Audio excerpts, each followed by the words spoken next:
Nemu HP kok malah jadi tersangka? Logika hukum di balik barang temuan. Halo semuanya, kembali lagi di Brian's Journey. Bayangin, kalian lagi di jalan terus nemu HP mahal dan dompet tebal di pinggir jalan. Pikiran pertama kalian apa? Wah, rezeki anak soleh nih. Atau saya harus balikin. Hati-hati ya, karena di Indonesia niat kalian buat nyimpen barang temuan itu bisa bikin kalian ganti baju jadi warna oranye alias jadi tersangka. Loh, kok bisa? Padahal kan kita nemu, bukan nyuri. Hari ini kita bedah logikanya. Nah, secara logika hukum ada pasal yang namanya pasal 372 KUHP tentang penggelapan. Bedanya apa sama nyuri? Nyuri, kalian ngambil barang dari penguasaan orang lain secara paksa atau diam-diam. Kemudian, kalau penggelapan barang temuan, barang itu datang ke kalian tanpa kalian cari atau kalian nemu. Tapi, kalian punya niat buat memiliki barang itu secara melawan hukum. Logikanya, barang itu masih ada pemiliknya. Cuman, pemiliknya lagi terpisah dari barangnya. Nah, begitu kalian ambil, kalian bawa pulang tanpa usaha buat lapor atau balikin ke yang punya, secara hukum kalian dianggap menguasai barang milik orang lain. Itulah yang bikin kalian jadi tersangka. Nah, saya juga mau bahas kenapa niat baik tidak selalu dianggap baik oleh hukum. Di sini banyak orang yang suka protes, lah niat gue baik kan, gue nemu doang. Kenapa malah jadi masalah?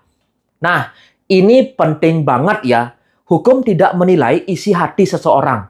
Hukum menilai tindakan yang bisa dibuktikan. Logikanya gini, kalau hukum harus nunggu niat baik seseorang dulu, hukum nggak akan pernah jalan. Karena semua orang bisa bilang, saya niatnya baik kok. Makanya, hukum pakai parameter yang dingin dan kaku.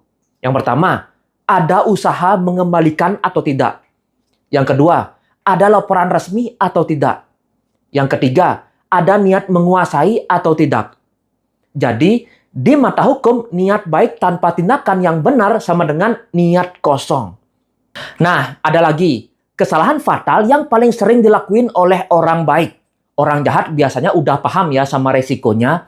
Yang sering kena masalah justru orang baik, tapi polos. Nah, kesalahan fatal yang paling sering itu ada 3 ya. Yang pertama, nanti ajalah nunggu yang punya nelpon. Padahal, selama belum ada laporan, posisi kalian justru lemah. Yang kedua, gue simpan bentar, takut hilang. Nah, ini kalimat yang paling berbahaya secara hukum. Karena begitu kalian nyimpen, status kalian berubah dari penemu jadi penguasa barang. Yang ketiga, gue matiin HP-nya biar nggak ribet. Ini udah masuk wilayah merah ya. Karena dari luar itu kelihatan kayak usaha menghilangkan jejak. Kenapa hukum terlihat lebih melindungi pemilik daripada penemu? Ada yang nanya, kenapa sih hukum kayaknya nggak adil sama penemu barang? Jawabannya logis ya. Karena posisi pemilik itu adalah korban kehilangan. Sedangkan penemu itu masih netral sampai terbukti sebaliknya. Kalau hukum terlalu memanjakan penemu, orang bisa pura-pura nemu barang orang lain. Makanya, sistemnya dibuat begini ya. Lebih baik satu penemu repot sedikit daripada 100 pemilik dirugikan.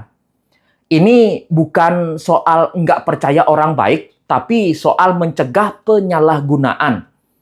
Contoh kasus nyata ya.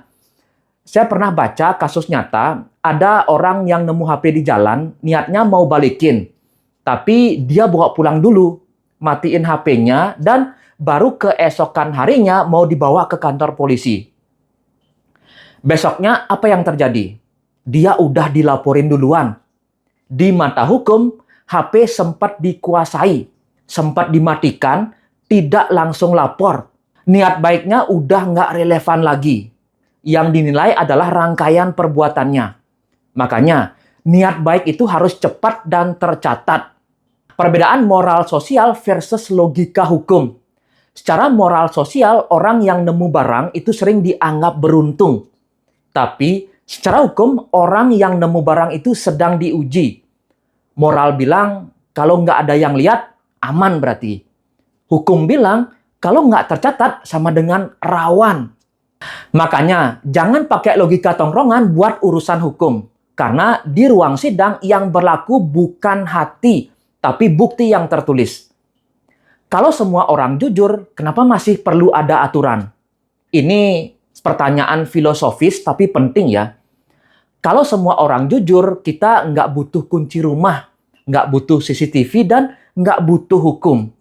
Tapi kenyataannya dunia nggak diisi cuman orang baik.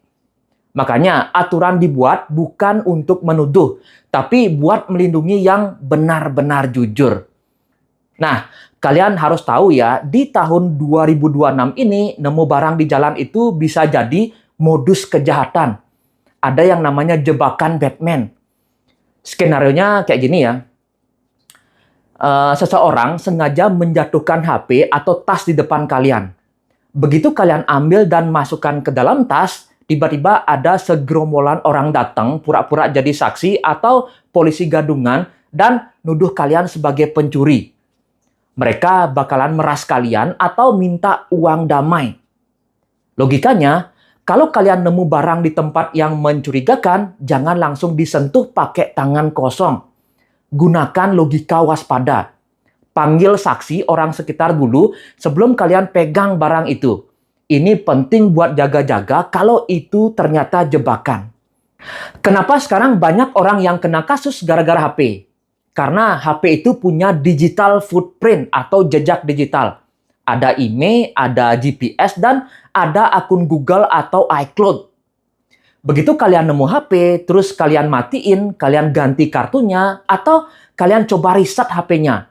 Itu sudah jadi bukti kuat kalau kalian punya niat jahat buat memiliki barang itu. Di zaman sekarang, HP itu barang yang paling gampang dilacak. Jadi, nemu rezeki berubah jadi nemu masalah dalam hitungan jam. Nah, gimana kalau nemu emas atau uang tunai yang nggak ada GPS-nya? Secara hukum, aturannya tetap sama ya, bukan hak milik kalian. Tapi, secara logika lapangan, emas dan uang emang lebih susah dibuktikan ini punya siapa. Tapi, kalau ada saksi atau rekaman CCTV yang lihat kalian nemu emas itu dan kalian nggak lapor ke pihak berwajib atau polisi atau RT setempat dalam kurun waktu tertentu, kalian tetap bisa dijerat hukum kalau pemilik aslinya lapor dan punya bukti. Hukum kita nggak kenal istilah siapa cepat dia yang dapat. Mungkin ada yang nanya, masa kita harus nungguin pemiliknya selamanya? Kalau nggak ada yang nyari gimana? Nah, di hukum perdata kita sebenarnya ada aturan soal ini. Kalau kalian nemu barang, kalian lapor ke polisi dan dalam jangka waktu tertentu, biasanya 1 tahun ya, nggak ada orang yang ngambil atau ngeklaim barang itu bisa jadi milik negara. Atau dalam beberapa kasus bisa diserahkan ke penemu dengan prosedur resmi. Intinya, prosesnya harus lewat otoritas berwenang, bukan prosedur mandiri, alias disimpan sendiri di lemari kamar.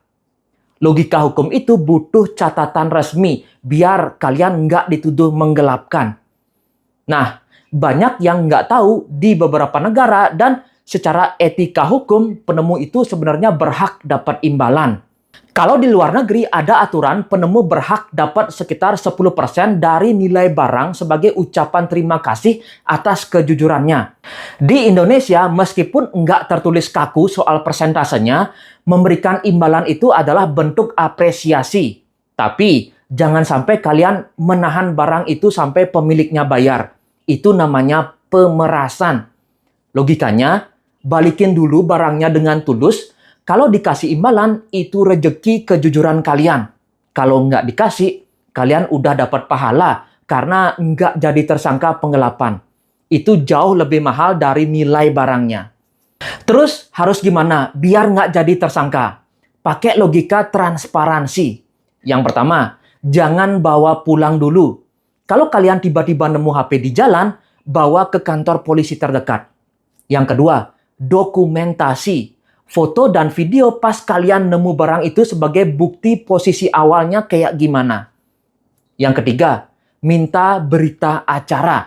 Kalau serah terima di kantor polisi, minta surat tanda terima. Ini sebagai tameng kalian kalau tiba-tiba pemiliknya nuduh kalian yang nyuri atau ngerusak barang kalian. Jadi, setelah dengar semua ini, pertanyaannya bukan lagi berani nggak gue simpan barang temuan? Tapi, berani nggak gue jujur secara benar? Karena kejujuran tanpa prosedur itu rapuh. Dan niat baik tanpa bukti itu gampang dipatahkan. Kalau kalian hidup di negara hukum, maka logika kalian juga harus ikut berhukum. Kesimpulannya, rezeki itu nggak pernah datang dari hasil merugikan orang lain yang lagi kena musibah kehilangan. Secara logika, kalau kalian kehilangan barang, kalian pasti pengen barang itu balik lagi kan? Jadi, jangan jadiin barang temuan itu sebagai bonus hidup. Tapi, jadiin itu sebagai ujian integritas. Gimana menurut kalian? Masih berani nyimpan barang temuan setelah tahu logikanya? Tulis di kolom komentar ya. Saya Brian, sampai ketemu di journey selanjutnya.